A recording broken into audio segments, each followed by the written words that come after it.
السلام عليكم، معاكم مروز كيك، واليوم بنسوي كيكة فينتج باللون الأبيض مع شرايط وردية. الستايل بسيط وراقي وصاير هالفترة ترند. خلونا نبدأ. خبزت كيكتين طعم الفانيلا وخليتهم يبردون في الثلاجة لمدة ساعتين، وبعدها قصيت الطبقة اللي فوق علشان الكيكة تكون متوازنة، واستخدمت هذه الأداة للتقسيم وقطعت كل كيكة لنصين حتى صار عندي 4 طبقات. حطيت أول طبقة على البورد وتأكدت إنها ثابتة وما تتحرك، لأن الثبات يساعد إن بعدين الكيكة ما تهتز أو تتحرك. وبعدها بديت أسوي الحاجز. سويت الحاجز دائري على الأطراف ولازم يكون سمكه متناسب مع الحشوة. وبعد ما سويت الحاجز بديت أعبي الوسطة بالكسترد وأخلي الطبقة الثانية فوقها، وأرجع أكرر نفس الخطوات مع كل الطبقات. أسوي حاجز، أعبي كسترد، أفرد الكسترد، أركب الطبقة اللي بعدها، وأكرر العملية حتى يصير عندي 3 حشوات متناسقة ومرتبة، وكل طبقة صارت واقفة بدون ما تهتز أو تتحرك أو يخترب شكلها. ولازم أتأكد إن هي ثابتة 100%، وبعدها أدخلها الثلاجة. وبعد ما ثبت الطبقات استخدمت كريمة الزبدة السويسرية. أحب هذا النوع من الكريمة لأنه ناعم وملس. أول شي بديت أعبي الفراغات اللي بين الطبقات، أخذ كمية من الكريمة وأحطها بين الأماكن اللي فيها فجوات أو مسافات بسبب الحشوة. الهدف من هذه الخطوة أن كل الطبقات تصير متلاحمة مع بعض.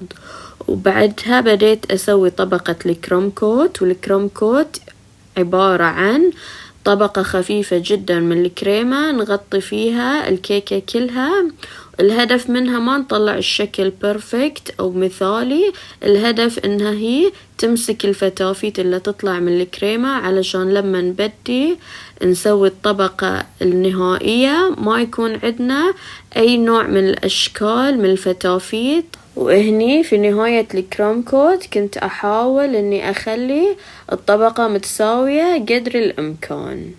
عقب ما طلعت الكيكة من الثلاجة بديت بالتغليفة النهائية. أول شي خذيت كمية كبيرة من الكريمة وبديت أحطها فوق سطح الكيكة وأوزعها شوي شوي بحركة دائرية خفيفة علشان أتأكد إن السطح كله قاعد يتغطى بالتساوي، وشوي شوي أنزل للحواف واشتغل على الجوانب. كنت أمسك السباتشولا بزاوية خفيفة وأنزل الكريمة لتحت تدريجيا، وكل ما حسيت إن في مكان فاضي كنت أعبيه كريمة. ولازم كل الجوانب تكون بنفس مستوى متن الكريمة، وأشتغل عليها وكل شوي ألف الترن تيبل علشان أشوف الكيكة من كل الجهات، وكل ما أحتاج كريمة أبدأ أزيد. وهذه الخطوة بشكل عام تاخذ وقت وأكيد ممارسة. أول شي في البداية يمكن ما تشوفون كيكتكم مرتبة هالقد، لكن مع الممارسة في كل مرة تسوون فيها كيكة كل مرة بتطلع الكيكة بشكل احترافي أكثر. وأهم شي في هذه المرحلة إن الحركة تكون ناعمة، لا تستعجلون فيها لأن التغليفة النهائية تاخذ وقت وهي اللي تعطي الكيكة شكلها الحقيقي. وكل ما كنتين هادية أكثر وأخذتين وقتش تطلع النتيجة أرتب وأحلى. بديت أزين الكيكة، استخدمت بايبنج باج برأس نجمة. بديت أسوي الأقواس هذه مثل ما تشوفون، وعدت عليها سويت طابقين من الأقواس.